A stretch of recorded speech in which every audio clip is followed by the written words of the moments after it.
You're listening to Ride Rehab on WDWNT.com. And now, here are your hosts, Tyler Mann and Thomas Kiernan. Welcome to Ride Rehab. I'm Thomas Kiernan. And I'm Tyler Mann. And today we are recording from inside Poseidon's Fury. We got tired of waiting in the line, so we found this small panel and we crawled through it, and now we're trapped somewhere deep beneath the temple. But thankfully, all the moss and stuff here makes really nice recording studio. So we thought we'd continue our adventures through Universal Studios.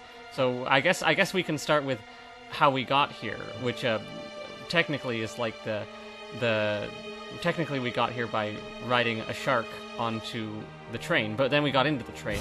So let's talk about the train to Hogsmeade, or rather, I guess, the train between Hogsmeade and Diagon Alley. The train experience, so people got so confused. Like, there was one giant line to get into it, and then they had, like, dividers, like, go this way, but they didn't make it clear, so people were checking in all in the same location. It made it very confusing to get into it. The first thing we experience is going through the brick wall in Diagon Alley that Harry does in the movie. And in my head, I'm like, how are they going to make that work? And the way they made it work was just this cool effect as you see other people going into it. And then when it's your turn to go into it, you see a regular opening.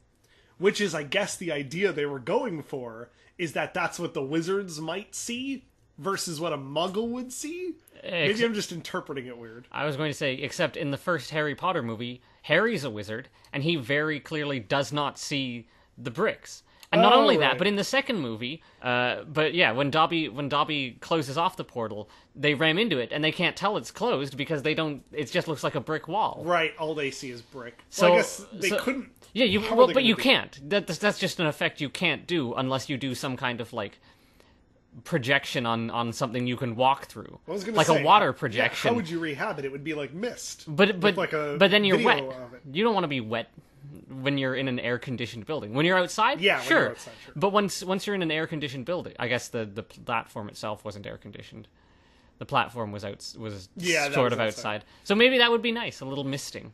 But that's not an easy effect to do. And to be fair, when you're going through the line and you see other people going through, looks great. But it doesn't capture the magic, in my opinion.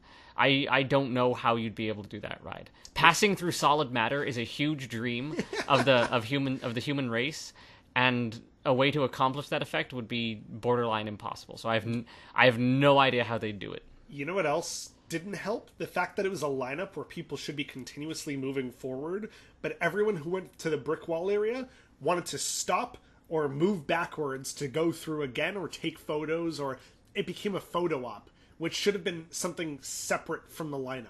Well, yeah, I agree with that, but I think that people weren't expecting that when they built Harry Potter Land. I don't think whoever, I almost said Imagineers, but that's not who it was.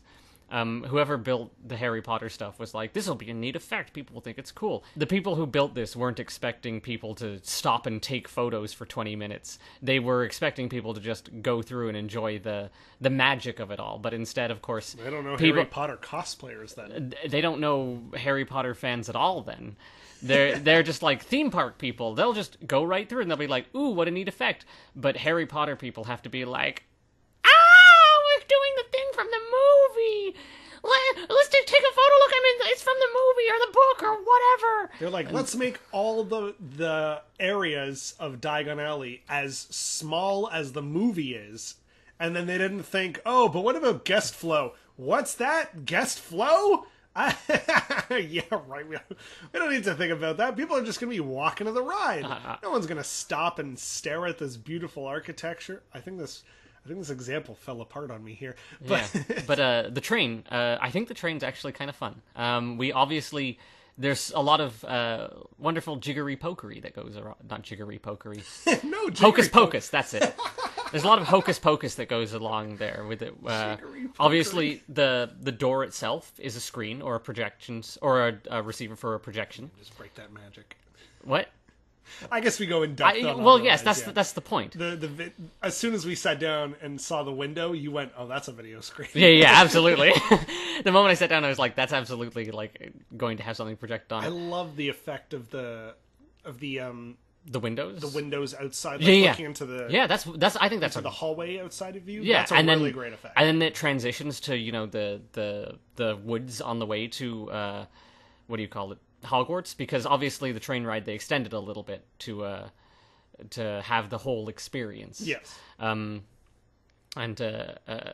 obviously outside isn't actually going to look like the trip to Hogwarts. It's going to look like Florida, and you're going to see it literally alligators. It's going to look like the back area of the backstage. Oh yeah, I guess that's true. That's true. If you look at it on Google Maps, it's actually pretty interesting to see the path it takes. And you're like, wow.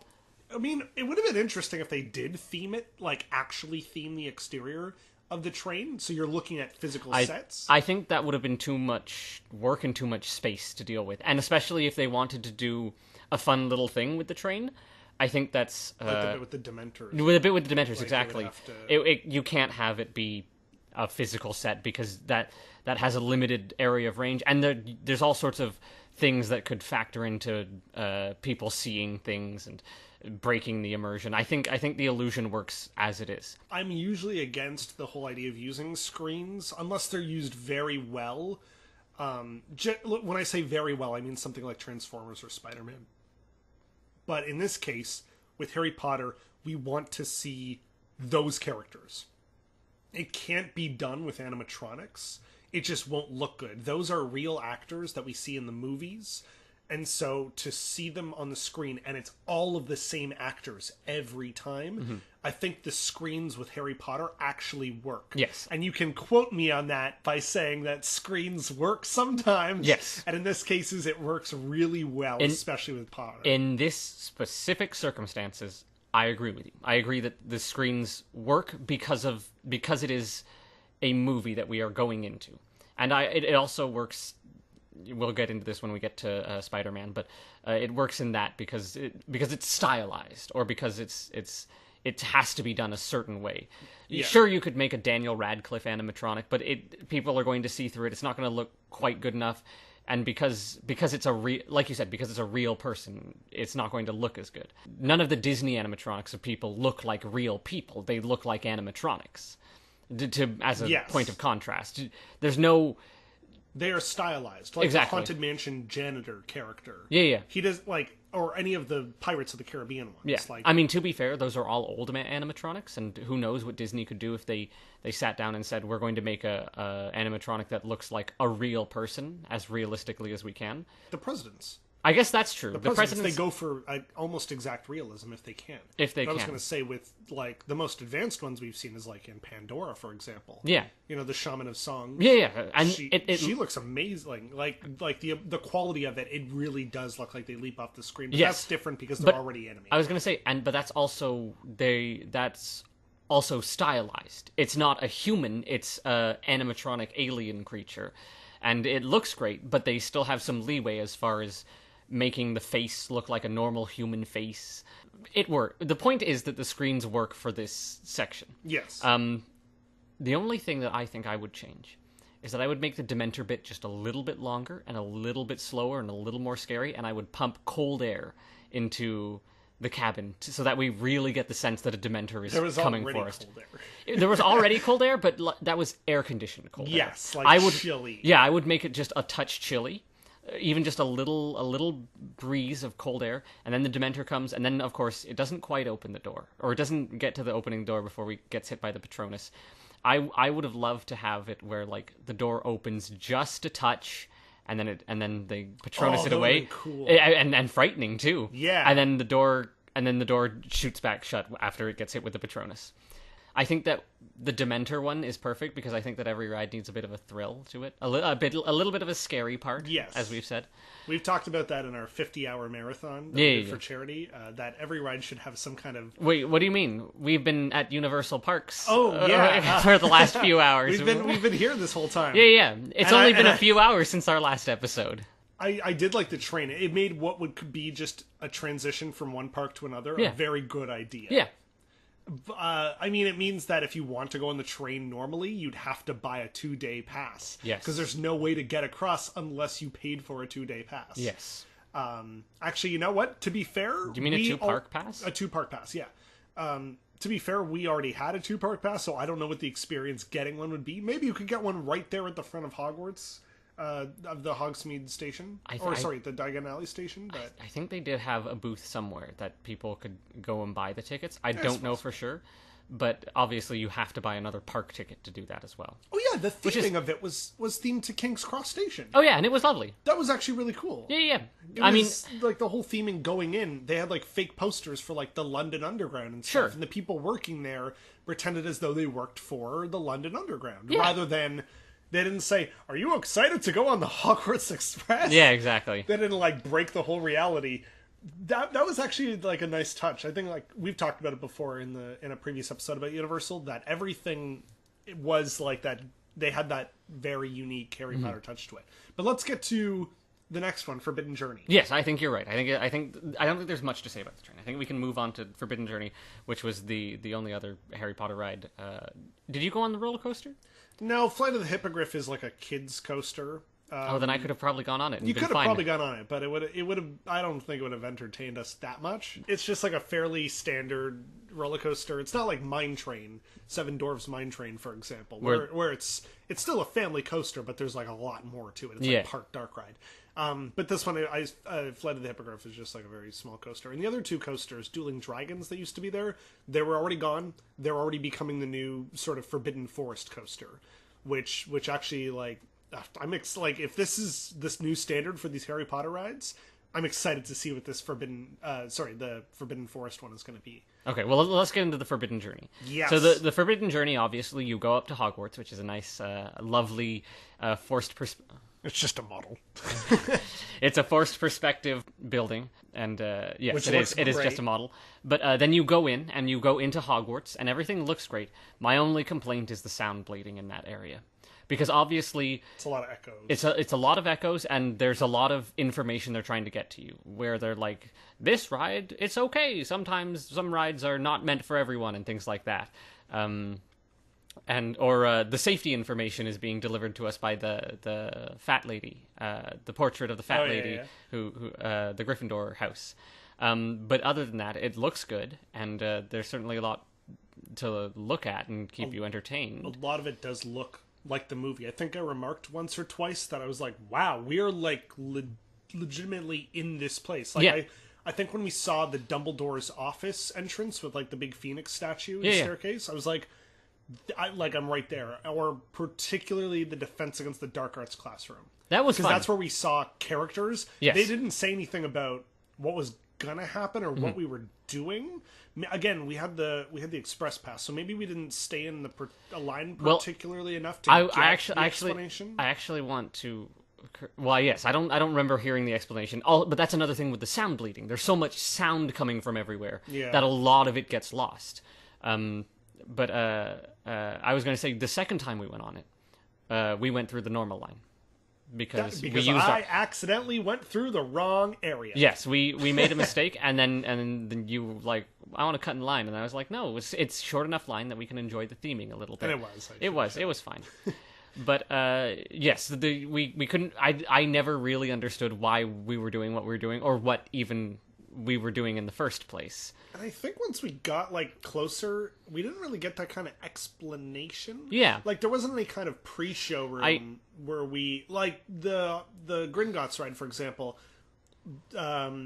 You know, Kylo Ren's boyfriend comes out and explains to us. General Hux. General Hux comes out and explains to us. Like Domhnall Gleeson. Domhnall Gleeson comes out and explains. I knew his name. I just he comes out and says, you know, we're about to go into Gringotts. Here's some of the stuff and security that happens, and we get a general idea, but we don't get the concept that, you know, Voldemort's going to show up. I think that's just supposed to be the surprise of the ride.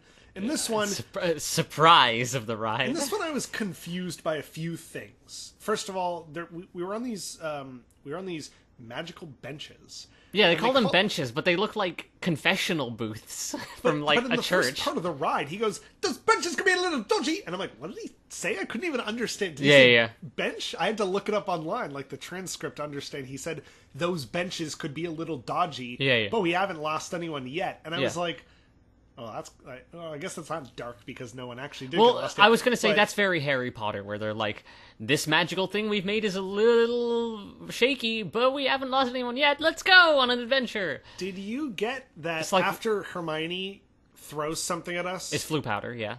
Oh, so did you get that? Yeah, because I recognized the visual from the movie, and she told us to yell the thing, so I was like, oh, it's flu powder. She's flu powdering us somewhere. You know what?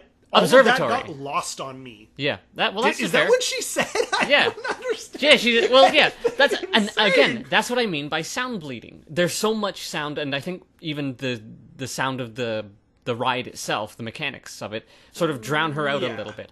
I mean, we have speakers right next to us, and they don't seem to use them because they want to keep the illusion. But I think sound, and especially dialogue, can be a lot clearer. I think the thing that got lost on me. I was confused. I'm like, are we going through a magic portal from one part of Hogwarts to the other? No, we're getting flu powdered. It was confusing. But we're not. The thing that confuses me there is that we're not in a chimney. That's how flu powder is supposed to work. But I guess it doesn't matter. And then they're like, Hermione did it. They're flying. And I'm like, there was no part before where they said we're gonna try to make you fly, but it may not work. Well, that's the thing. As far as I'm concerned, and I think this is probably the weakest part of the ride, is the explanation as to why we're there. But do we really need one? Because no, it's based this is after right along and yes, stuff happens. Once you're on the ride, it's basically here's all these things from Harry Potter, and here's how we're going to show them pretty effectively. So let's stop prattling on about immersion and things like that, and let's talk about the ride. This was one of my favorite rides at Universal. This was the only one we wanted to do at least a second time. Absolutely. And it not only had some great motion simulation, it also had some wonderful animatronics and some genuine, frightening, scary moments. Yeah, the amount of physical effects that are in the ride, or the physical props in general, like everything was almost practical. There's a lot, the screen-based stuff. Yeah. Like, of course, like it was there to sort of show the characters, and Malfoy shows up for 2 seconds. Yeah, to be a dick. Yeah, just to be a dick to Harry on a broomstick. Are these your friends on a bench, Potter? No, they just got here. Those sequences are for the larger areas of Hogwarts that we couldn't otherwise go to, like the Quidditch field, something we couldn't go to on a small scale. Or to sweep us around and give us a nice grand aerial shot and take us to. They're basically transitional parts, and to give us the nice visuals you get from the movies that you can't get with a animatronic, or not an animatronic, or with a physical set. I mean, you could try, certainly. They could have had a model Hogwarts, but I think it's more effective that it's a video screen. And of course, model. You mean like the Peter Pan ride? Like the Peter Pan ride, yeah.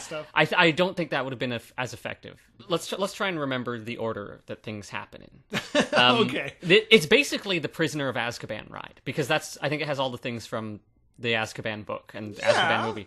Because I think the first thing that happens is the Hungarian Horntail gets loose and starts attacking us. Yes, that's right. Sort of the main plot. Yeah, Hagrid was looking for his dragon. That's right. We go through the observatory or the clock tower or whatever it is, and then it's like Harry and Ron are in brooms are like, "You all right? You made it? That's great."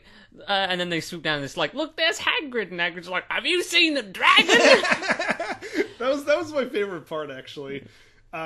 The new ride, it looks like they're building a Hagrid's hut, and I'm like, good, Hagrid should be in it more, because he's wonderful in the films. Yeah, well, Hagrid's one of the things that everyone remembers. It's things we remember, and he's also like an ultimately fun character. What was I going to say? Yeah, we see Hagrid and he's like, "Have you seen a dragon?" That's right. And then 10 seconds later, the dragon shows up to bully us. I don't remember what's the next sequence after that. Well, first we have the dragon. We go through the bridge or something, and the dragon destroys it, and we have some physical stuff that happens where like the dragon's claw comes down through the roof.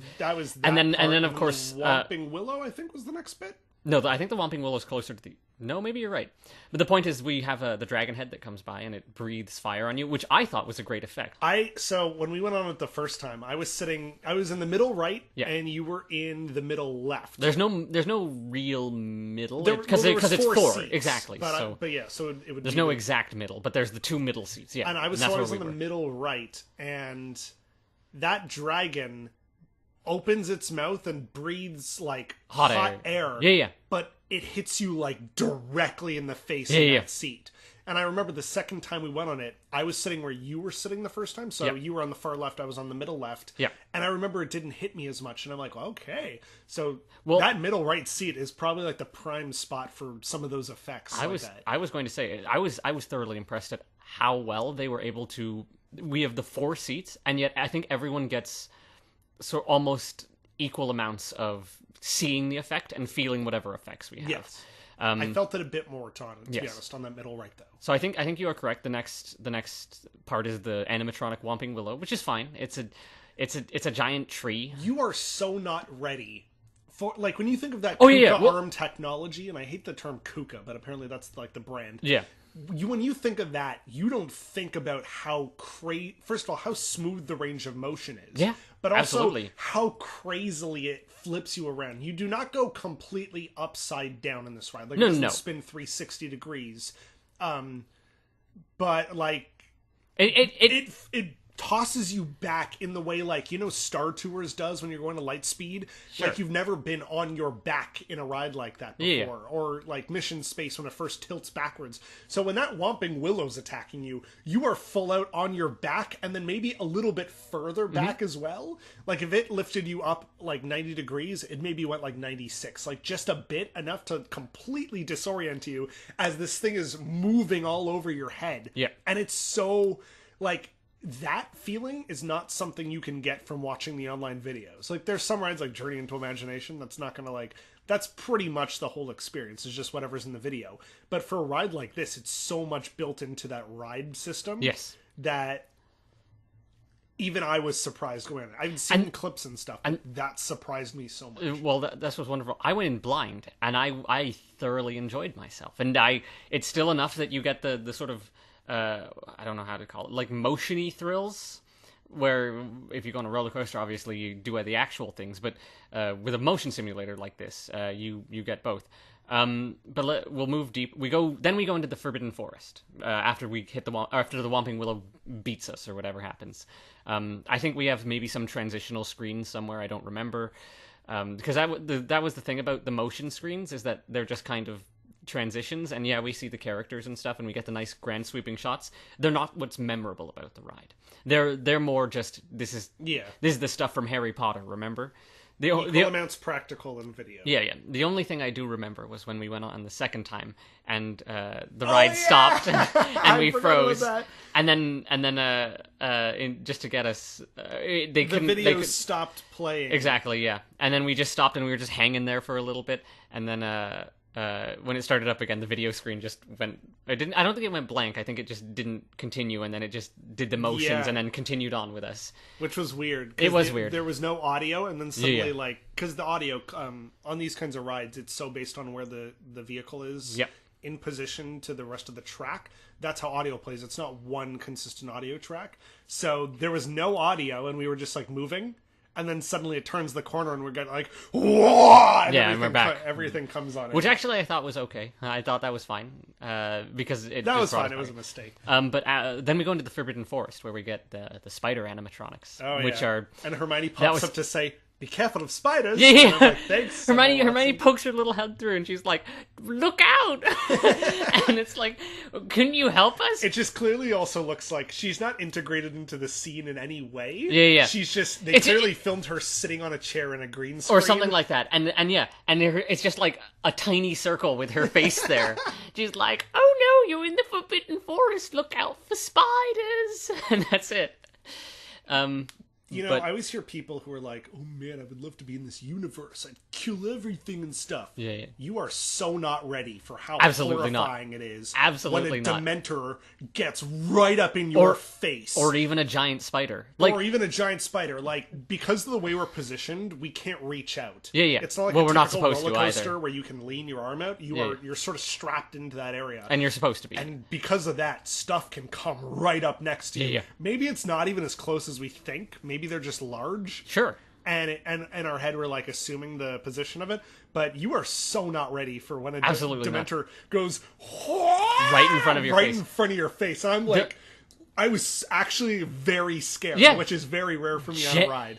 It was genuinely frightening without being thrilling, if you understand what I mean. Because we did not have to drop down a thing or get flung in a certain direction. It was just these scary creatures, which obviously we know they're fake because they're Harry Potter creatures, but the way they're presented and the lighting goes dark and we get brief flashes of them, and then the vehicle turns around suddenly so that we see them. It's not even like a jump scare either. No. Like it's a gradual. They pop up. And it's just kind of them coming towards you. That's the frightening. Sound and everything put together. It's wonderful. It's wonderfully immersive and wonderfully frightening. How does the ride end? Do we capture the dragon? No, if I recall correctly, the ride ends. So obviously we get past the Dementors, and Harry Potter shows up again, and he's like, "Stay away from those people," or "Stay away from my friends," to make us feel important.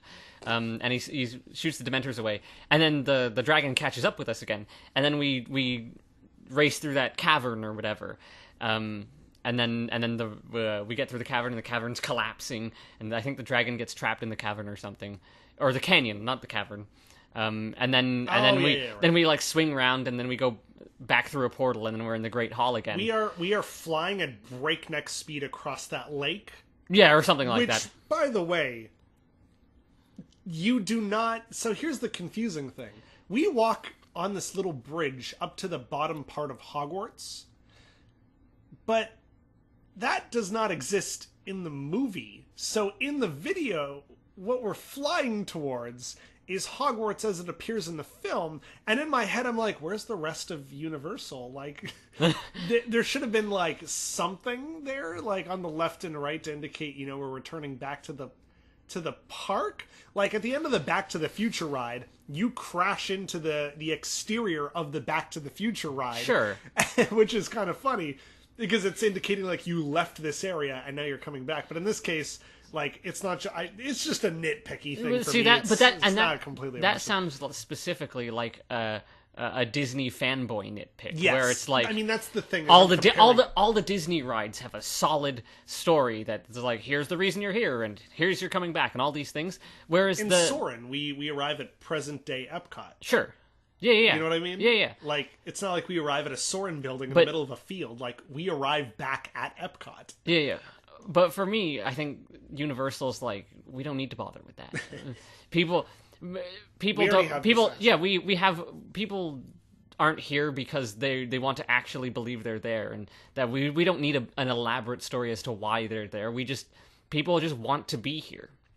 And I think if anything, that's just a little bit of trimming the fat, as opposed to, I don't think it would work. I think with Disney they can get it to work because that's the way all their rides kind of are. With Universal, because of their sort of crazy mishmash of different things, they need to really focus on what's important in this ride. And what's important in this ride is that you scare us and that we have a fun time at Hogwarts. That was another thing that I felt was very weird. We get back to Hogwarts, and it's just this crowd of people, and it's all the students and professors, and they're all clapping for us like we've done something. But all we've done is survived. And Dumbledore's there, by the way. Yeah, Dumbledore's there, and he's like, come back anytime. I think that's the thing. It takes, like, timeline-wise, it fits around the third, fourth, fifth movie. Like I said, it fits within sort of encompassing everything, rather than being like, it's not like Dumbledore's not there because he's been murdered already. Spoilers? Is it too late? Well, it's like I said, it feels like Azkaban the ride, because we have the Hungarian Horntail, and we have the Dementors. Yes, we have Aragog. I'm sorry, that's the giant spider. We have Harry with a specific haircut. Yes, that's right. We have that. We have a Quidditch. We have that, and we also have that Azkaban color palette that we have from the movie. Draco with a reasonable haircut. Yeah, as yeah, I recall. yeah. Remember his hair in the third movie? It had like this weird little part thingy. Oh yeah, I do remember. It wasn't like slicked back like the first two. Yeah, yeah. Oh boy. Anyways, what would you rehab about this if you could? Like a pre-show room, maybe? While it doesn't need all that details as to why we're there, I think a little explanation as to what's happening would improve it greatly. But other than that, I think this is the closest we have ever been on to a perfect ride. I think this is a ride that hits all the peaks and all the things it needs to, and it captures the spirit of the movies wonderfully. And I don't have much to say about it. I think it's wonderful as far as it goes. Same. There's a lot of other rides in this park that we're going to talk about that could use a lot of improvements, but this one, like, again, I just wish it was a bit longer. I wish I could see more. Like, it's the perfect technology to work. They had that weird excuse, which was it's a bench and it's magical, and I've never been on a ride system like that. It was very impressive. I actually kind of disagree. I think it's the perfect length to leave us wanting more. That's fair. I think because now I want to go back for the Forbidden Forest ride. Exactly. Well, I think we've said all we can about that. I think the consensus is that it's one of our favorite rides. I would even say I've only been to Disney World and this place, but I think it's one of my favorite rides out of all of them. It's one of my favorite rides ever, for lack of a better term.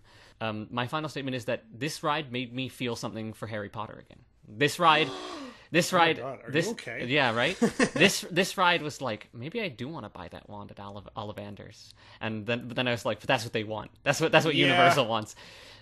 It's still a product, obviously, but it captures that wonderful world of Harry Potter. I wouldn't mind spending a bit more time at the Harry Potter areas next time. Maybe, visiting like closer to the end of the day when it's not hot and the sun's beating down on you. But maybe getting a wand, trying out like that fun thing. Sure. If like, we'll talk about that later though. Yeah. Well, let's move on to our next area. I like to call Jurassic Park. Okay, it didn't work. You know what? That's fine. That was just for the bit. Do not try playing Jurassic Park on an ocarina. Well, unless you know how to play an ocarina. That's fair. I just want to straight up say I hated this ride. I hated the Jurassic Park River Adventure so much. Okay, well, I'll just be straight up candid and say I didn't go on this because, for those of you who have been listening, I don't like the thrill rides. I'm heights, drops, and taste. I think it was something like that. Yeah, it was height, drops, speed, and taste. Yeah, height being a ride that is very tall. Yes, speed being one that exceeds over 60 miles per hour very quickly, because that's about test track. Drops being a ride that has a very high drop or a very quick drop, and taste being just something that's garbage. Yeah, something that I think is garbage. Yeah. So we looked at the end, which is the final portion of the ride, which is the splashdown, as it is a boat ride, and you immediately went nope, and I went okay.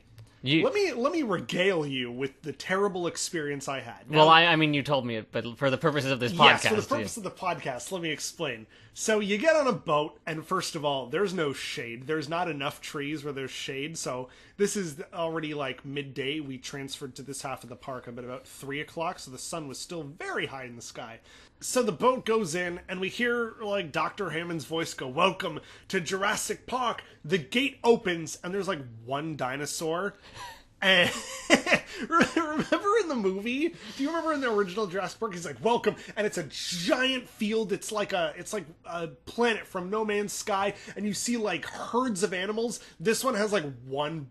Like, what's the long-necked ones? Brontosaurus. Like one brontosaurus, and it's like, "Arr!" And like, you know what? Back in like 97, this kind of dinosaur animatronic would have been impressive. But if that thing is not coming up to my face like a Dementor, I'm just gonna be like, oh, okay. Like, it was not. First of all, that just was gross. And then we go through this, and it's just the same thing. It's like a Jungle Cruise boat ride, and occasionally there'd be a dinosaur. And then, in a way that doesn't even make it very clear, there's like a path ahead of you, but instead the boat turns left into a gate that says restricted area. But why would it go in there why would the gate open for us anyways? And why are we going in there? And it's not like the Jaws ride where you have a host who's like, "Wow, we shouldn't be going in here," or like Jungle Cruise or something. Rest in peace, Jaws ride. But we go in, and you just hear and like an alarm blaring, and then you see occasionally like a dinosaur go and it's like just moving, gyrating in like a terrible animatronic-y fashion. There was one part that could have redeemed it, which is the end. Spoilers for you, those who have never gone on this ride. At the top of this big, long lift hill, it's dark. There's sirens blaring. You're in a warehouse kind of facility, and there's nothing ahead of you except inky black darkness. And at the last minute, what is supposed to happen is a giant T-Rex comes barreling forward, like a giant head. It roars at you, the ride pitches forward, and you go into the drop. What I experienced was none of that.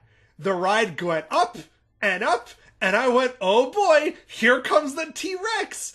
And then we went over the drop, and there was no T-Rex. It just wasn't there. It was turned off. It was broken. It was in B mode. It was in B mode, but by simply just not existing at all. And the ride ends, and everyone goes, yay! And I go, for what? Nothing happened. But weren't you thrilled when you went down a big drop? Wasn't that enough to get your endorphins running, enough to get you to applause? In my head, while we're going down the drop, my only thought was, where's the motherfucking T-Rex? And as I came off the ride, I think the first thing I said to you was, that was awful. Yeah. And you're like, why? I'm like, there was no T-Rex. Listen, I don't even really like Jurassic Park that much. I'm not a dinosaur person. Those movies don't sort of have anything for me specifically. You can't make one of those movies without the T-Rex. Every movie needs the T-Rex. It's the motherfucking T-Rex. But this ride is nothing without that T-Rex animatronic. Yeah. And I didn't even get wet enough. I think I came off being like, I didn't even get wet. Yeah. Well, that was the other thing. You were like, it's really warm and there's a big splash at the bottom. I can't wait to get wet and cool down a bit. Then nothing.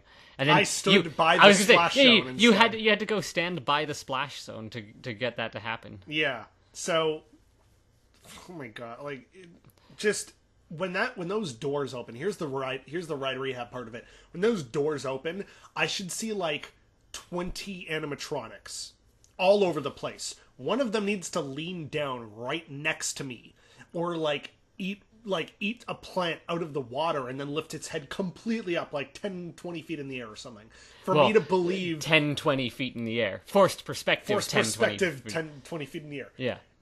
I need those dinosaurs to be right up close next to me, and I need to see more than 5 in total. Mm-hmm. And I don't know if that T-Rex was known issue at that time, broken or not available or being repaired, but I certainly would if you had said there's no T-Rex on the ride, I at least would have been okay, expectations, at least they're set. Oh my gosh. It was just the poorest experience I could have had on the Jurassic Park ride. And I'm sure people, it happened afterwards when I told people that I had a poor experience on it. They said, oh, well, that shouldn't have happened. I'm sorry you had that experience. They agreed with me. These are people at WWT who also okay. Follow in. I'm sorry. I thought it was Nathan. I talked to Nathan and I told him what happened. He's like, yeah, it sounded like you had a bad experience. That should not be the expectation for every time that ride.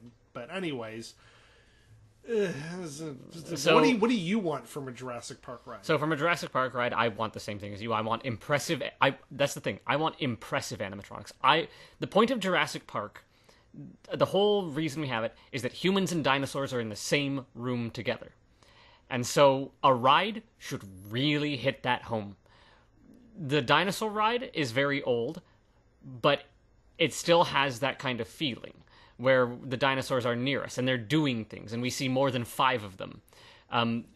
This ride, Jurassic Park, has the market of dinosaurs cornered. People love dinosaurs. They're big, giant reptiles that are scary, but they can also be pets, but they can also be something. They can be whatever you want them to be. It's not enough. It needs to be impressive and interesting, and we need to feel like those dinosaurs are right there. It needs to take some notes from something like Navi River Journey, where we have, and that's the other thing, you don't just have to have animatronic dinosaurs. You can have screen dinosaurs in the background. Yeah, sure. And I guess also have a story. which would be helpful. Do you know how I've talked about, like, what if there was a Star Trek episode where nothing bad happens? But that's a lot of Star Trek episodes. Yeah, well, this is like, this ride is a Jurassic Park movie where nothing terrible happens. Well, but that's the thing. Here's the plot of the ride I went on. We accidentally went into an area we shouldn't, and alarms went off, but we ended up getting out fine, so we were okay. Nothing terrible happened. Well, and there was no T-Rex escaped and tried to kill us. We're fine. There's no T-Rex. He's still in his cage. He didn't even come out. He's fine. That was the plot of this ride. It was a perfectly reasonable Jurassic Park movie. And that's another thing that the perfectly reasonable Jurassic Park River Adventure. That's another thing that it can take from dinosaurs. That dinosaur has like a thrill element to it.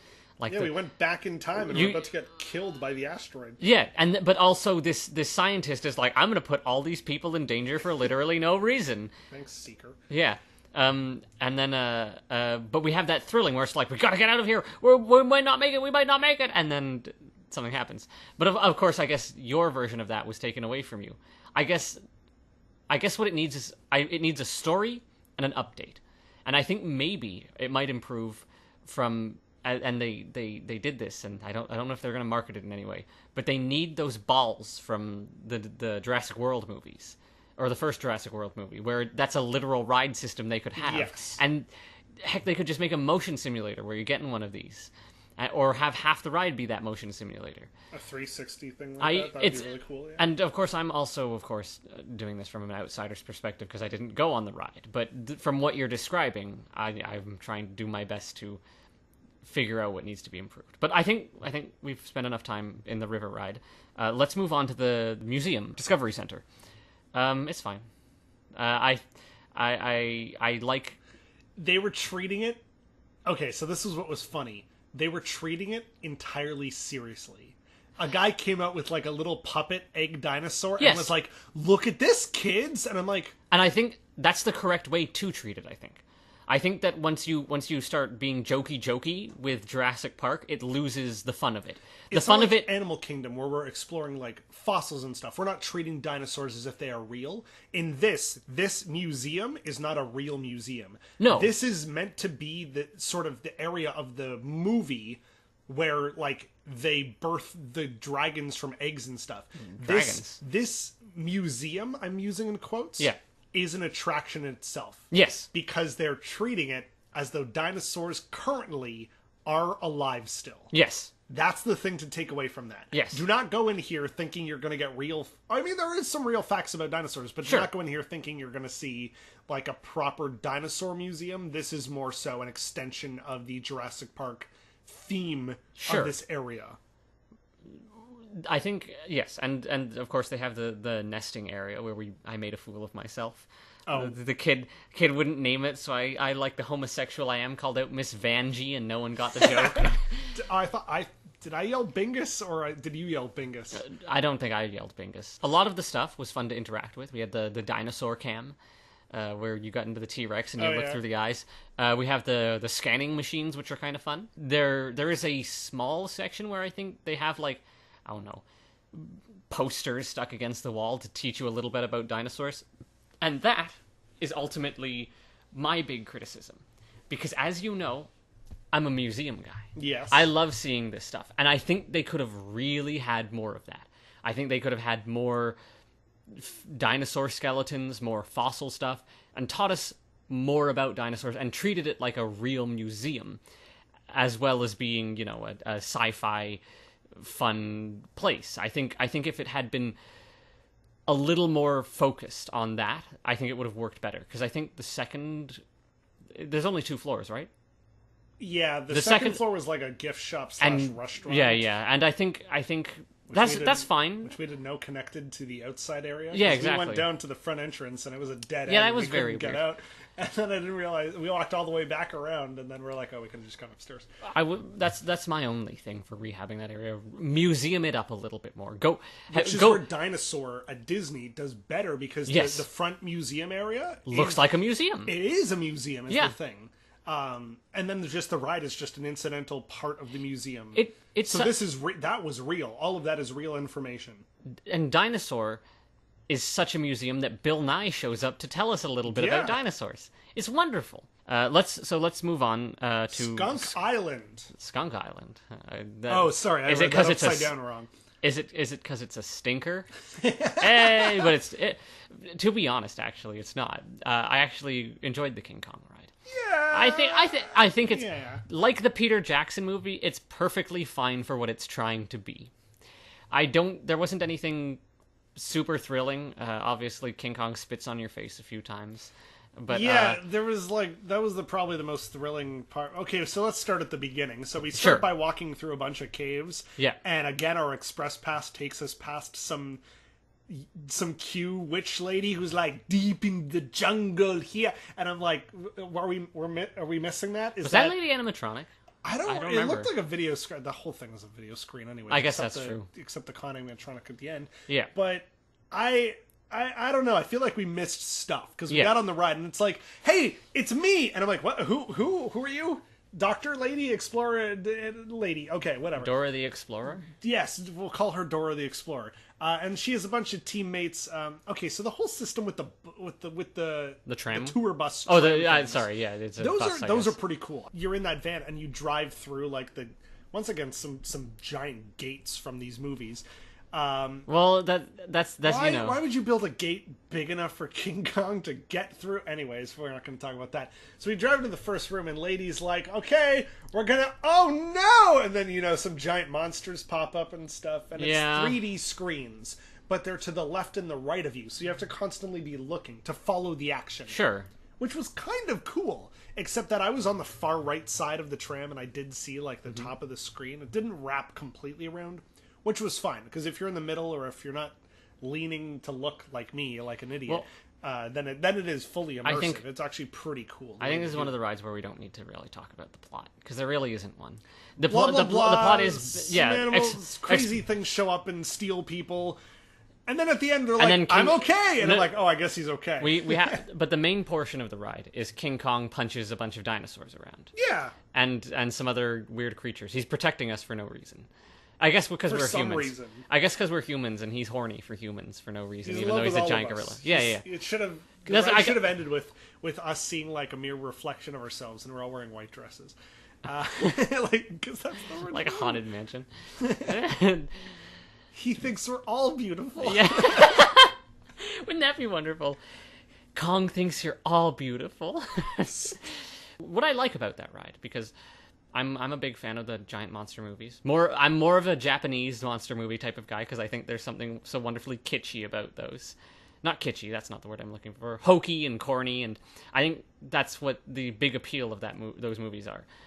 I think that getting getting the scale of giant creatures is so difficult, and I think this ride does it pretty well, and especially with the giant Kong animatronic. I think it's a little weak because it's just his head and shoulders, and I think we could have had earlier parts of the ride where we see a foot or a hand or something just to get a better sense of scale. Right. They did at one point build when it was that suspended tram. Remember, we've seen clips of that because we've never been able to go on that. It didn't exist at the time we would have been able to go. Yeah. But the giant tram that you're in, the suspended tram, they had a full-sized animatronic of King Kong. And I don't recall if they talk about it breaking down a lot, but that was sort of the main thing about the argument why it couldn't be a giant one. Mm-hmm. Also, we could only really focus on one part. That's perfectly... We'd only be able to see it, so it's probably fine. And I'm perfectly fine with that. I just wish we had more other pieces of Kong. Because then that makes him... Because when we just see his head and shoulders, it's kind of it's his head and shoulders. It's a giant animatronic of his head and shoulders. But if you give us a little bit more, it's like an old horror movie, or maybe let's use John Carpenter's The Dragon The Thing from the Harry Potter ride. Yeah, well, you see just enough bits and pieces of it that it feels like it's real and has weight and is big and there in front of you. Or we see it multiple times exactly. instead of just the one time. As it was clear, oh my god, we gotta put a King Kong animatronic. Just do the head and shoulders. Yeah. I just, we see everything from the movie. I'm trying to evaluate the use of screens, and yes, this was another time where it's warranted to use screens because you could not do the level of quick-paced action and all of the kind of other dinosaurs and stuff, because there's like raptors or something, right? Raptors, stuff like the sludge worm monsters. You could probably do that through animatronic. And but to the level that you see it as, like attacking people or seeing people get taken away or carried away by wasps or whatever, and Adrian Brody walks by at one point, and he's like, "I'm Adrian Brody." Does he show up? No, he's not. I was going to say, I don't think he was in the ride. But like to have those characters appear on screen interacting with these creatures, it had to be a screen. Yes, I'm fine with it being a screen ride. And that's another thing I want to bring up. No one ever I know underwater animatronics are hard, but no one seems to do them, and no one seems to appreciate how scary water is. Imagine you're in a dark cave, and just as your tram is passing by, you see something quickly like slither through the water. That's like, doesn't that send chills down your spine? Well, we need to go to Disney Tokyo and go on the 20,000 Leagues Under the Sea ride. Absolutely. Because that absolutely does that kind of crazy stuff. Yeah, underwater is scary. Why are you saying underwater about King Kong? Sorry, because they have the giant worm monsters that live in the water. Oh, yeah. And Harry Potter also could have had something like that, because they have the giant lake, and there's creatures in the lake. Oh, yes. There are evil mermaids. There are evil mermaids, and I think in the book it references a kraken or something. There's they definitely reference that there is some giant monster in Linda the lake. from Psychonauts. That's a Psychonauts reference for all Linda the Lake Monster. For all you Psychonauts fans. Well, anyway, let's rehab this ride. I wish I could have known a little bit more about this story.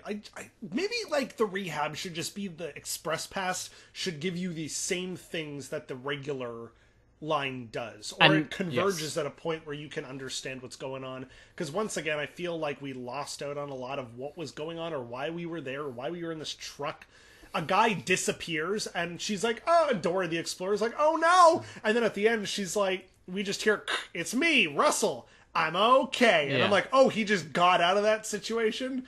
Why don't we follow him? We could have had a whole plot about that guy getting out of the thing, but whatever. I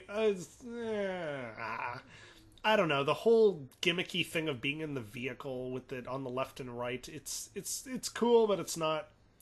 It makes sense for the universe of King Kong rather than being in some kind of ride vehicle on a track. Sure. Without a physical driver. Sure. If I were to do this ride again, I would take it, and I would add Godzilla. And obviously, this will happen. Who knows? They have Godzilla versus King Kong coming soon, which seems like it's just going to be a monster slugfest, which is exactly what I want. I would love to have Godzilla and King Kong fighting while we're on a bus trying to, or a tram or whatever, trying to escape the city, trying to get out of there. And I know we have that already with Transformers, but with Godzilla and King Kong, you can have a whole lot more spectacle to it, and you can really get that sense of scale with these types of things. Like, could you imagine you're driving by and it's all like dusty and smoky, and then some lightning flashes and you see huge silhouette of Godzilla, and it's frightening, and I'd be like, hell yeah. Finally, I get to see how big Godzilla is, and it's scary. And it'd be wonderful. I'd love to just picture the animatronic at the end being King Kong. Like, we only see his head and maybe a fist, but we also see a Godzilla animatronic. And they're like grabbing and like fighting each other or something. Or you add a third creature for them to fight together. Mothra? Maybe Mothra. But I think actually in King Kong vs. Godzilla, Mothra and King Kong team up to beat Godzilla. The original one, I should clarify. There have been numerous Godzilla, Mothra, King Kong movies at this point. King Ghidorah is usually the one that is the go for. Shout out to all my Godzilla nerds out there. I was taking maybe a risk Rodan. by saying Mothra because I didn't know anything about any of this. Yeah. I mean, I've watched Shin Godzilla with you, well, Shin Godzilla is just basically a remake of the original Godzilla. But we're not going to get into Shin Godzilla because we're gonna move on to the next thing. Toon Lagoon. Now, I was okay with not talking about Toon Lagoon. I needed to talk about this. But while we were making our way through the temple, trying to find our way both sort of in and out, you wanted to talk about the Dudley Do-Right ride, which was the ride you went on. Regale me. Obviously, this is a log flume ride with a long drop, so I didn't go on it, and also I don't care. Not only is it a log flume ride, it couldn't feel any more like a ripoff of Splash Mountain, in that the ending drop And the first few lift hills feel like the exact same layout. It feels like, and people are probably like, what do you know? I look at schematics of rides so I can replicate them in a game like Planet Coaster, for example. And I know the layout of Splash Mountain. This was pretty much piece for piece a replicant of Splash Mountain. They saw Splash Mountain and thought, let's copy this as best as we could. Do you have a bit? I'm sorry, you said replicant, and it made me think of Blade Runner. I think you meant to say replica. Yes, it feels like a replica of Splash Mountain. Because except it's Dudley Do Right. Now, here's my question. There's no current Rocky and Bullwinkle show. I think there's like a new one might be coming out, or maybe it already came out. But when this ride was built, did people remember Dudley Do Right? Well, that's the whole thing with Toon Lagoon. As I'm going through there, I'm like, wow, look at all these old cartoons that I would see on, like, I don't know, Teletoon Retro. And that's basically the only thing I would see them on, is a retro version, because all these cartoons are very old. I mean, maybe people like know Popeye, like they've heard of it. Yeah, people know who Popeye is, but does anyone actually like Popeye anymore?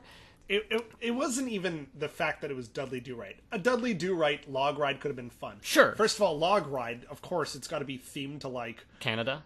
It has to be themed to like the wilderness, or like you're in like a mill or a lumber factory or something like that. That's where a property like Dudley Do Right is useful, because if it's a log ride, then why not make it Canada? Because Canada has the lumberjacks and I guess the lumberjacks also rode the logs down the river. Here's the problem, which is a real thing that we wrote a huge list of stuff that is bad. So during we compiled, long story short, we compiled the list of what makes a good ride and what makes a bad ride, or things that we regularly see in good rides and bad rides and stuff like that, or rides that we consider not entertaining or not good. And this one just is a whole new kind of thing, not even on this list. I mean, everything looks so poor. It felt like, remember you talked about like sound bleeding from other rooms and stuff? Yeah. This could have been the most echoey ride I've ever heard in my life. And I wasn't even following what was happening. You know that fast-paced kind of witty dialogue that is in those cartoons? Like in Rocky and Bullwinkle, and it's like Dudley Do Right comes down to the thing. Oh my god, dear, what are we gonna do? Oh, Dudley, help me. It was like that, but just like times 3. I mean, the start of the ride is just this big, wide loading area themed to like, I wouldn't even gather it. There was a big video screen that had like captions, and it was playing black and white or sepia tone cartoons. And it was just like, everything was like, it was just like, it was just noise everywhere. The ride vehicles, like Splash Mountain is like 2 seats next to each other. This one is single file like Space Mountain, but I had to like shove my legs beside the person next to me, so like my feet were like where their hands were. It was like a weird thing. And not only that, but I mean, it's nothing against the person that I was riding with, but once again, it was super uncomfortable because the person ahead of me was basically, if they move to the right, they're squashing my leg, especially if they're like not somebody who's an average bodied person. That ride vehicle's very uncomfortable, not only for them, but for me riding behind them, because they're essentially sitting on my feet. Not only that, but the ride itself is so boring, and it's just all that noise. There's figures. There's like, the static figures that just move, and you hear noise, but their mouth doesn't move. It was that kind of stuff. The drop was fine, though. The drop was really fun, because different than Splash Mountain, it goes down a hill, up a hill, and then down a hill again. Okay, well, there you go. That's fun. It provided some airtime at the bottom of the drop. Okay, that was pretty cool, and I definitely got wet. But then the ride back from the drop area into the load area, the unload area is outside, so you're still in the sun. Yeah.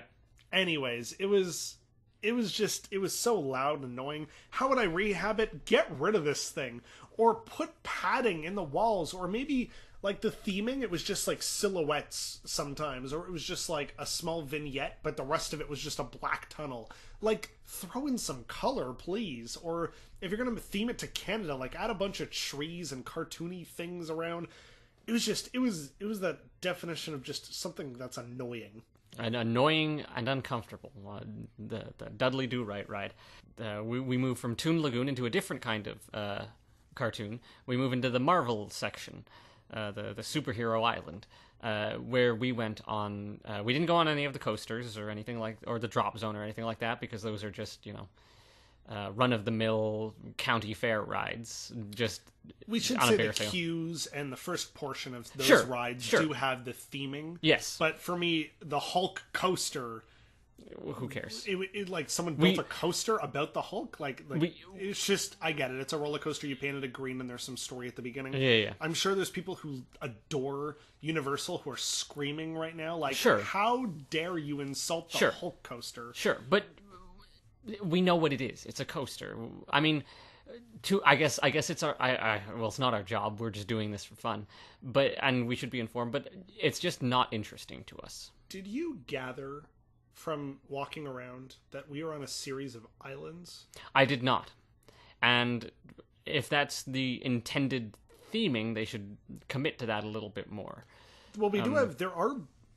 It becomes a little bit clearer now, but there are bridges to each area. We actually did walk over a bridge every single time. I guess that's true. And the shape of it in relation to the lake, it does, these areas protrude out, and they feel like individual islands that have been forced together across this lake. But, it wasn't very clear, because obviously we weren't surrounded by a lake on all sides, for example. It's not like Animal Kingdom, where the main area is actually just, Discovery Island is an island. Mm-hmm. We do cross over bridges every time to get to and from each one of those areas. We're in Superhero Island. The Amazing Adventures of Spider-Man. Is that what it's called? Yeah. So it is. So, let's get this right off the bat. Tyler Mann and I are both homosexuals. And we both have very strong feelings about Spider-Man. So we're a little biased already. I will say that I did like the... We just lost 20% of our audience. Yeah, absolutely. Which... Bye. Bye. If you don't like the homosexuals, you can get out. I will say... I liked the queue area. I think most people will probably find it a little bland, but for me, it's meant to be the interior of the Daily Bugle. It's meant to look like an office building, and yes, I guess it's kind of a cop-out, but they still had enough interesting things to look at that I wasn't too thrown off by that or bothered by that. It was stylistic towards the TV show. Yeah. Well, and that's what it emulates most, is the 1990s animated television series. So I was fine with the way that it was designed on the inside, yes. Because we were this was meant for us to walk into the world of a comic or a cartoon TV show. Yes. And the way that they styled everything, that's why when we go into the queue and when we go into the ride itself, we aren't thrown off by the visuals of how the characters look. Because they're all relatively cartoon looking. Yes, and they introduce us to this world very slowly. And they have this screen of J. Jonah Jameson yelling at Peter Parker or whatever. Yeah. We see like Peter Parker's work area and so on and so forth. And I will say, I'm glad that this ride didn't do anything like embarrassing, like... oh look, it's Mary Jane. Remember Mary Jane was like, "You're here to see Spider-Man. That's it. We're gonna You're going to Elsa's Ice Castle." Yeah, exactly. Here's a parade of things you remember from Spider-Man. This ride didn't really have that. The queue is obviously the Daily Bugle, and I think that's lovely and well done. It's a little dark maybe, but I assume that's to hide the imperfections. It's similar to Transformers in that we're in a vehicle that's on a track, but it's using that sort of motion-based technology. You know what? That's what it is. We're able to spin around, move up, down, left, and right, and stop and start. And everything. Do you know what else it is? It's so very smooth that I forget we're on a track. It was a very smooth ride. Well, I mean, it's also a ride where we don't even see the track. This is true. Yes, everything was so close to you. Yeah, and yeah. The Bugle-mobile? Yeah, it was like the Bugle-mobile, but if that's not it, let's just call it that. It's definitely meant to be some kind of, like, press vehicle. It's specifically the Daily Bugle's vehicle that they go around and they use. And the plot is that you are a reporter for the Daily Bugle, and you're going to go investigate whatever Doc Ock and the current Sinister Six is up to. They had this gun that shoots a green ray and causes things to float. Sure, whatever. It's a cartoon. I'm okay with that. Not exactly sure what they were gonna do with that. I think they were gonna lift up the Statue of Liberty and they were going to do something. It doesn't matter what. The point is that we show up and we get to we go a little bit through the stylized streets of cartoon New York.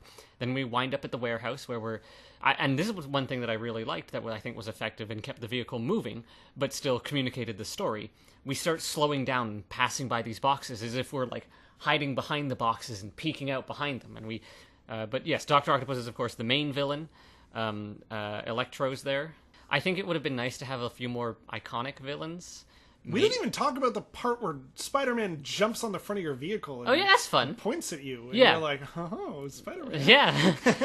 Spider-Man lands on your vehicle and he turns around to fight the villains. Which is a great effect. This was the first time, and if you can watch the making of videos of this ride, it's incredible what the kind of thought they put into it to make that depth of field work that what we talked about on Transformers. So as you're passing a screen, the physical set where it meets the screen, it almost it disappears into it. The way that depth works, basically if you stand in your house and you strafe from left to right, you are going to see different perspectives of certain objects. Mm-hmm. So the way they do it with the screen, because you are slowly moving from the left to the right side of the screen, they do that as well.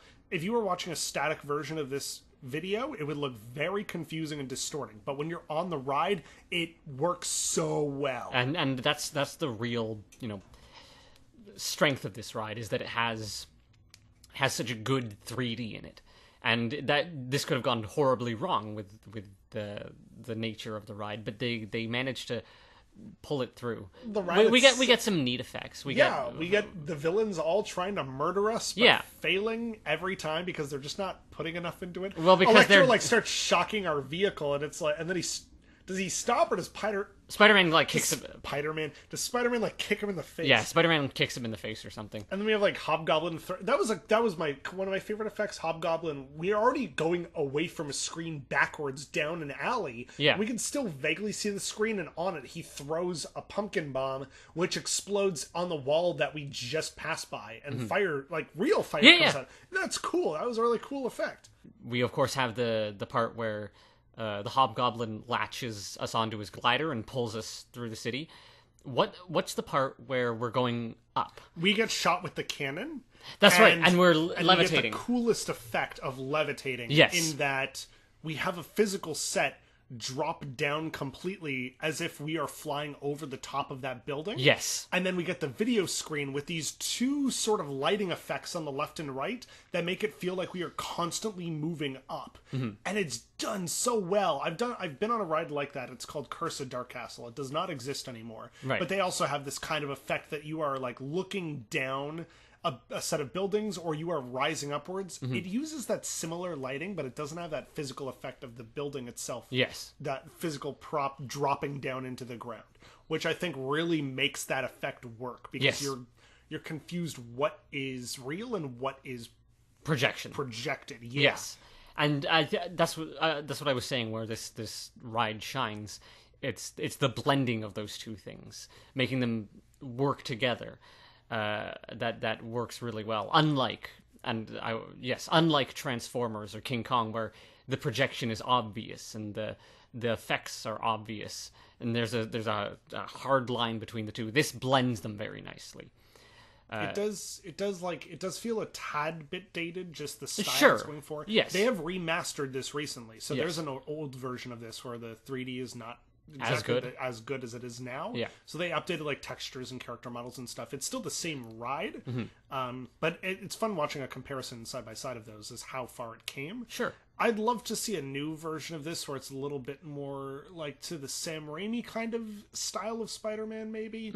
Just those kinds of characters. I mean, that's the thing. We've never had with Harry Potter, there's one Harry Potter. Yeah. There is one Harry Potter at this moment, which is Daniel Radcliffe. I was going to say, but we've had so many different Spider-Mans, and none of them have stayed long enough or true enough to the series itself. Like, even the comics, like, they release new versions of him too. If I may, being a bit of a comics geek myself, I think that Spider-Man has changed so much and fluctuated so much that there is no definitive version of Spider-Man. Where with something like Batman, you can look at Batman the Animated Series and say that's the definitive version of Batman. That is a Batman who defined what Batman is and how he looks and how he acts and who he is, and the visual style of Batman. Whereas with Spider-Man, he's kind of a little more.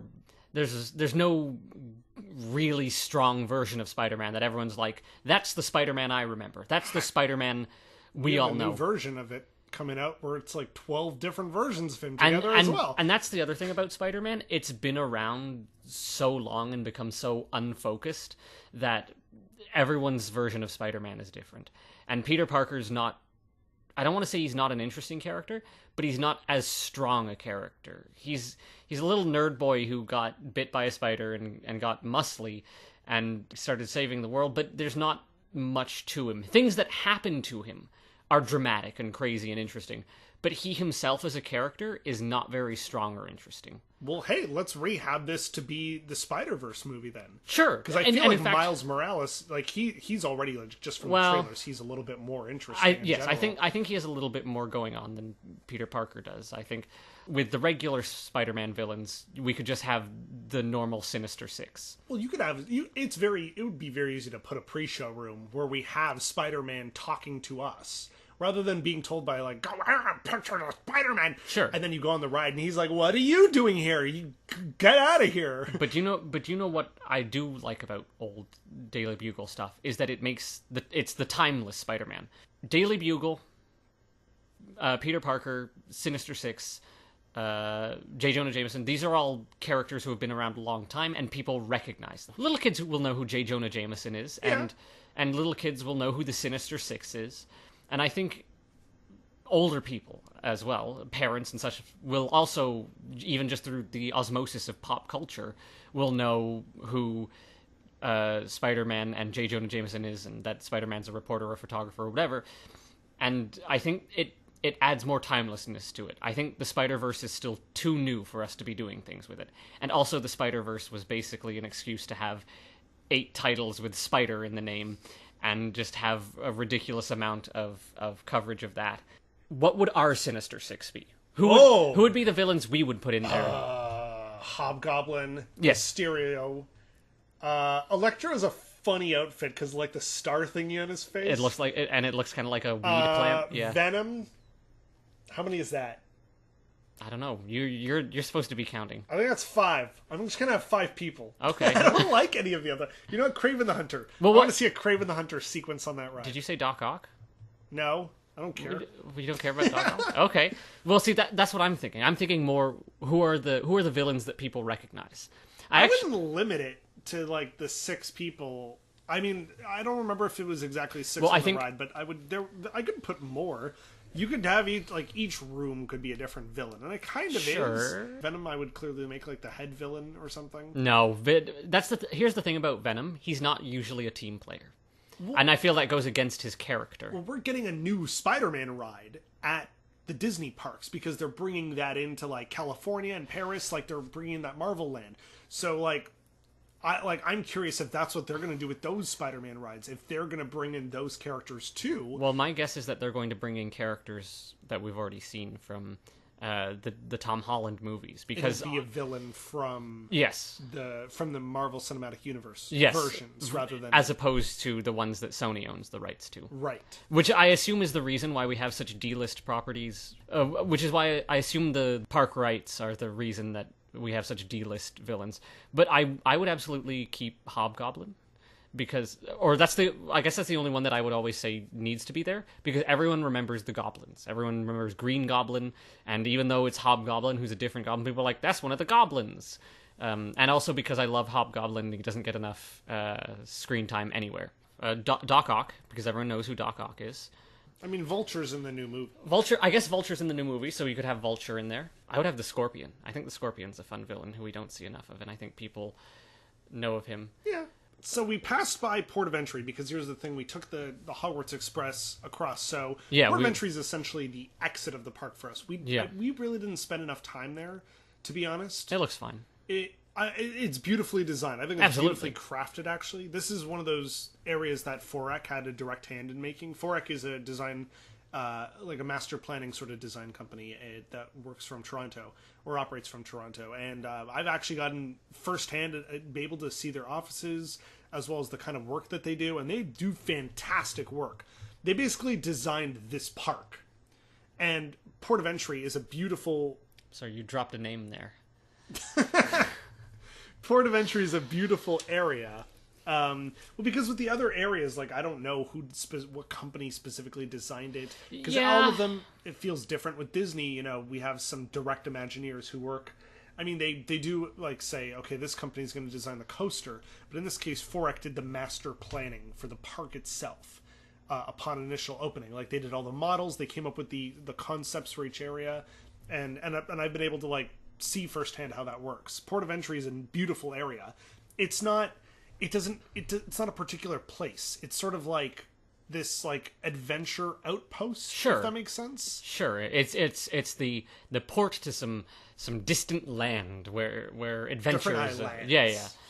Well, I just mean like some like if you're in like a 50s adventure movie, you're like it's the port. It's the gateway into the adventure you're about to have. So the next thing we did was we toured through Seuss Landing. Yes. Okay. So I don't think Dr. Seuss has any place here.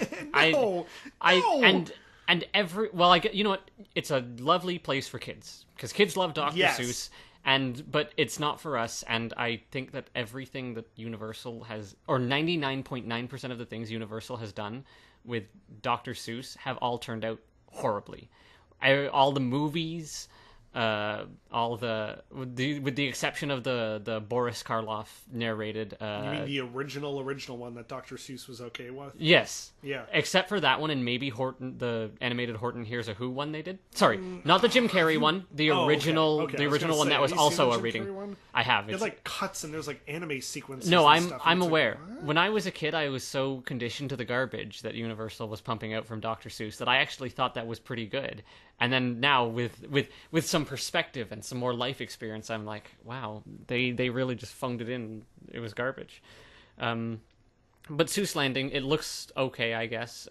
It's not for us. It's not for us. It's absolutely for kids, or it's sort of like the family-friendly section of the park, I could say. Yeah, because it's had some of those rides. Like everywhere else has a lot of thrill rides. This park has a lot of thrill rides.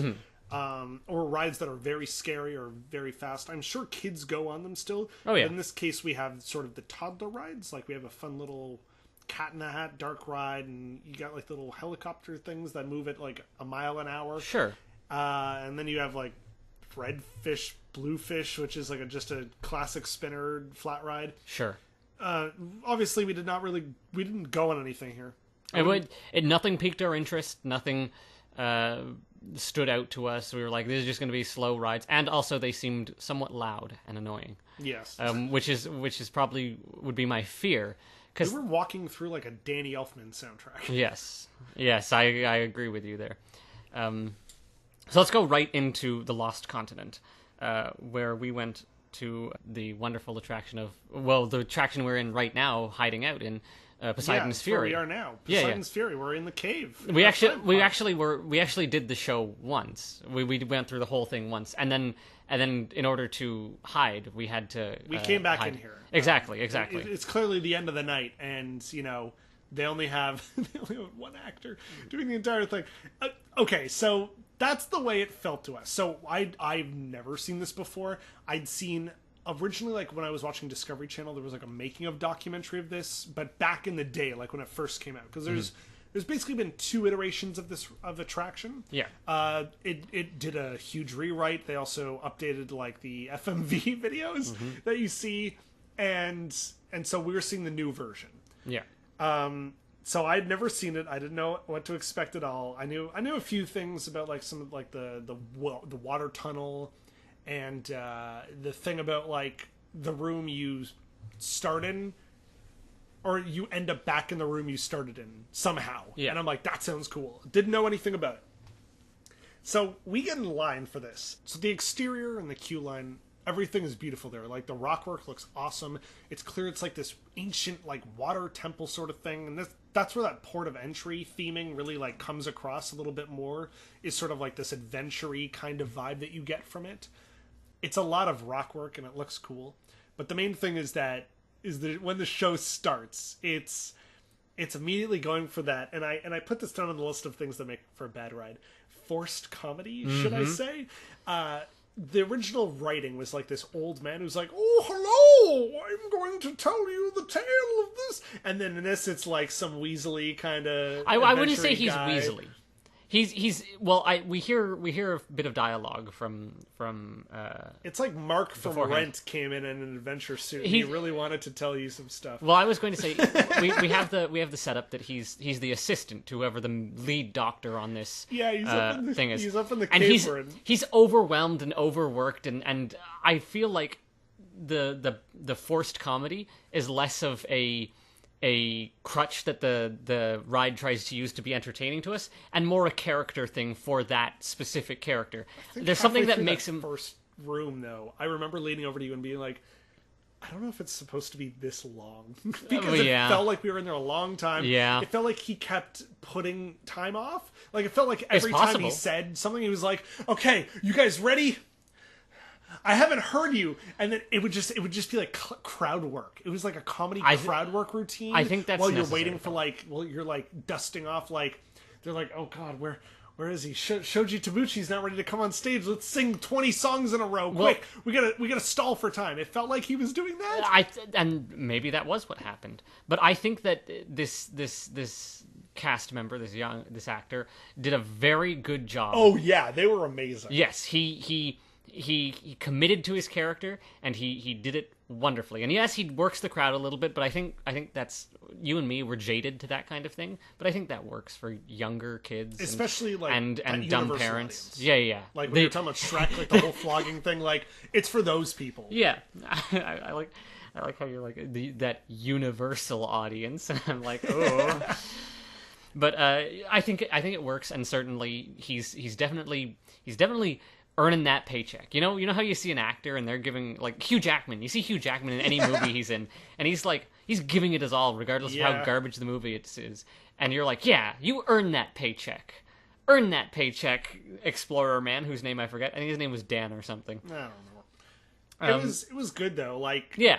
Obviously, in that first room, we're essentially getting a 3-act story. That like something we talk about with what makes like a good attraction is when something is 3 acts, and we essentially have first room, second room, third room ending. Like, it's a full story. We're getting told this legend, and then the legend comes to life. Yes. And then we become a part of it. Yeah. And then we have to do or stop a thing, or we're just sort of watching them do it. Like, we're in the midst of this. We're not meant to be there. Like, again, like, that was something Kevin said in our podcast when he came on. Optimus Prime is like, you gotta get out of here, which is just every Universal ride. Like, Universal, the entire plot to every one of their rides is just like, you're not supposed to be here. Which is the most disheartening thing as someone that paid money to go do something, when Spider-Man's like, you gotta get out of here. But in this one, it's like, he shouldn't have done a thing, and we're watching him try and solve this thing. Yeah. Which is fine. It's more of a show than a ride. That's what I was going to say. That's what I liked about it. It almost feels like a nice, really good theater production, with some wonderful effects and some solid actors and good lighting. And I'm like, shows where you move from like room to room in someone's house because they rented it out. And Sleep No More. Theater. Yeah, one of those interactive. For all of you theater buffs out there, remember Sleep No More? It's kind of like that, except it's not Macbeth and it's not weird and artsy. He's working hard. All the effects, I think, are really good. We'll get out of the first room, which just kind of has, I think, some black light effects. Maybe some lights. I don't remember. He holds up like a light, and then it shines on like words that weren't all around the room before. Yeah, and it's sort of like an incantation kind of spell. Yeah, to break something or something. It's the equivalent to playing the tape from The Evil Dead, cabin, with the professor guy reciting the Necronomicon thing. It's the thing that gets the plot started. Yeah. And then we all move into the other room. That's the one thing that this ride, or this attraction rather, has that I think is not poorly designed but weaker, is the flow of people and the I remember moving the from wheelchair room to room. people were right in front of the door, and then people just crowded in front of them first. So then wheelchair people in the second room came in last, and then there was like no proper space for them. Yeah. That's another. I mean, we've talked about it on the previous Universal episode, which is everything has not been designed with the flow of guests in mind. Yes. Like especially the comfortability of them, because we were all really crammed into that second staircase area, and then the third one as well, because there was two of them. I mean, that second room is where sort of like that story comes to life with the trident and everything, and then we get that awesome water tunnel, which is probably one of the pinnacles of that. Obviously, there's a lot of projection stuff, which is okay as far as a ride goes or an attraction goes, but projections obviously, and projection mapping is obviously, I don't want to say it's old technology, but it's I don't want to say simple technology, because I'm sure out there's some Imagineer who secretly listen, or maybe not some Imagineer, but there's some computer programmer. They're like, they don't understand. We have to render that in 3D and then figure out exactly how it's going to project onto it. There's a lot that goes into that. And yes, but what I'm saying is that it's not a very visually striking or impressive effect to us. This one was projected onto water, like it was water falling down, and so that's what the screen itself, like. I was referring to the part where he's talking to Hera or whoever, and he pulls the trident out, and he doesn't realize it. I can't even remember what he's doing. He's like, I need something to pry the door open or something, and he pulls the trident out. And they're like, you have just unleashed Triton's thing. You are like, the one. He's like, no, please. And I love that about him, because he's just trying to do his job, and he doesn't want any more responsibility. And then one of the things that I do love is he's like, all right, guys, stay in this room and don't go anywhere. And then the door opens, and obviously we all funnel through, and he's like, no. Oh, guys. That third room, though, like the main room, like, let's not ruin the cool surprise thing that happens at the beginning. Sure. Or, you know what? No, if you're listening to this, we've said spoilers this whole time. Yeah. You start off in, like, a normal room. Yeah. And then he lifts the trident, and then suddenly there's a flash of light, and we have not moved, but we're in a giant cavernous room. Yes. And it's amazing. And I think, I gathered how they probably did that, but I think for like a split second, my eyes focused and I was able to see. Mm-hmm. But either way, like, the effect is amazing. Yes. And especially towards the end when it all comes back down, when you know the room returns to its original state, like, it's a good surprise. That main room, though, with all the fire effects and the water effects, we were kind of up top of the staircase, and it wasn't big. I'm fine that we're standing. I just wish that it was a little bit more comfortable. I wish there was like those leaning rails. Sure. You know, rails that are kind of like angled, so you can kind of put your butt up. Like I was gonna say, like Circle Vision. Yeah, those kind of things where they let you lean on them, but not sit on. Oh, top. Canada. That's yeah, like O Canada or Reflections of China. I'm fine with that. This one, it was just like, it was very uncomfortable to just stand. And I think I was like, I tried crouching for a bit. That didn't really work. I wish we were in the front. Not everyone gets the best kind of view, especially if there's people in front of you blocking the way. And since now we've reached the end of this thoroughly impressive and thoroughly entertaining ride, how would we rehab it? And I would say, give a little more thought to sightlines, or make it, or have someone ushering guests in such a way that the guests will, by nature, be standing in places where they can see properly, like have shorter people at the front and such. And or you have it like a winding pathway where you should be standing, rather than an expansive area that anyone could just go wherever they wanted to. Yeah. That way everyone has like a set path to follow. It makes things easier to lead them into. Yes. I don't recall seeing other cast members. I think it was just that one guy the whole time, right? Yeah, it's just that one guy. I assume there's people who operate it and keep an eye on us through security cameras and stuff. Yeah, but he's the only one who actually interacts with us, and he's the only one we actually see. This is the kind of experience I love, though. Like, that kind of one-on-one sort of thing where it feels like it's just you. Like, that's what haunted house kind of things should be a lot of the time. Absolutely. It never is. But, it was great. I especially loved at the end. He's in like the larger expansive room when we get returned to the small one. So as we're exiting, he shows up out of nowhere because clearly, like, there was a backstage route he had to take, and he's like, "We did it! Yeah!" And he's high-fiving everyone at the exit of the ride. That was really cute. I love that. Yes, and that was where I was like, this man is earning his paycheck, because he's just done this whole thing where he's had to run around and corral all these guests, and he's had to run backstage and throw the trident around and do all these things, and he still comes out and is like, "Yes, we did it! We're alive! Yes!" He's acting as like the theme park proxy for us. The host of like most rides, for example. I wanted to pull out my own checkbook and write him a nice little check and be like, "You did good. You did good, actor behind this character, but I can't acknowledge you because that would break the immersion, and I know you're not allowed to do that." But if you're out there and you did, how specific can we get with this? When did we go to Universal? What was the exact date? October 9th to the 17th. So this would have been the 16th? Yes. So if you're a Universal employee and you happen to be listening to this and you were working October 16th and you did, was it the last showing that day? It was probably the last show before the last or maybe the second last show. I want to congratulate you because I think you did a wonderful job, and I don't know how to express myself in live person. But well, now that we've kind of gone in full circle because we talked about going to the ride. Yeah. We are now back in the ride of recording this episode. Yeah. I guess we're gonna have to go pick up our bags from the locker and escape the park without anyone noticing. This is actually really bad. I think I left a bag in every locker. Oh. So that's gonna take a while. Oh, good lord. Yeah. I guess we'll be here for the Halloween haunt, except we won't because we didn't actually do that, so we can't rehab it. So let me it's the kind of this Wonderland one. Yeah. Let me ask this question, because now we're at the end of this. Yes. Would you want to ever come back to this park? This park? This specific park? Universal Resort in Florida as a whole.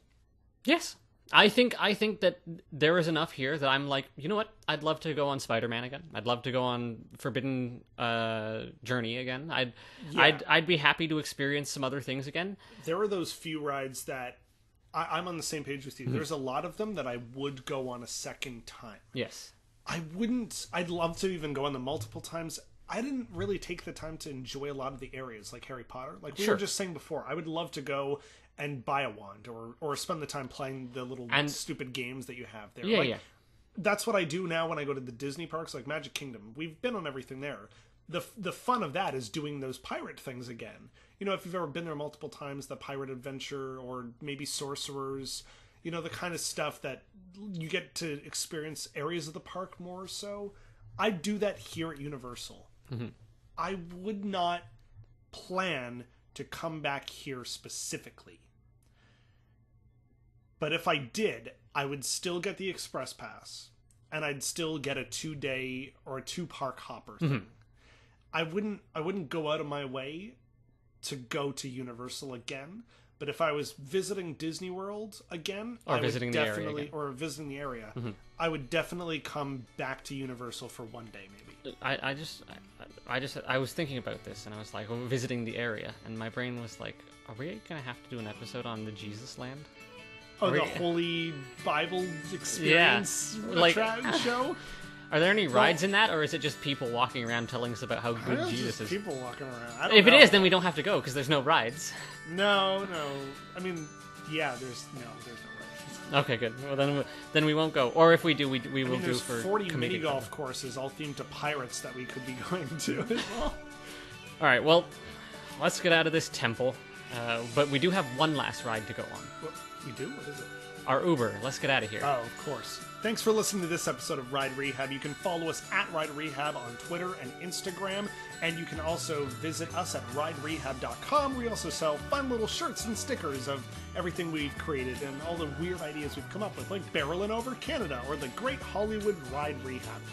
Also, be sure to follow and read www.nt.com, your leading source for Disney Parks news. And we'll see you on the next episode. If you enjoyed this, be sure to leave a review on iTunes, Google Play, anywhere that you listen to or download podcasts, because we want to hear what you think. What would you want to rehab about Islands of Adventure? And who knows, maybe we'll talk about it on the next episode. For Ride Rehab, I'm Tyler Mann. And I'm Thomas Kieran. What's a good sign-off?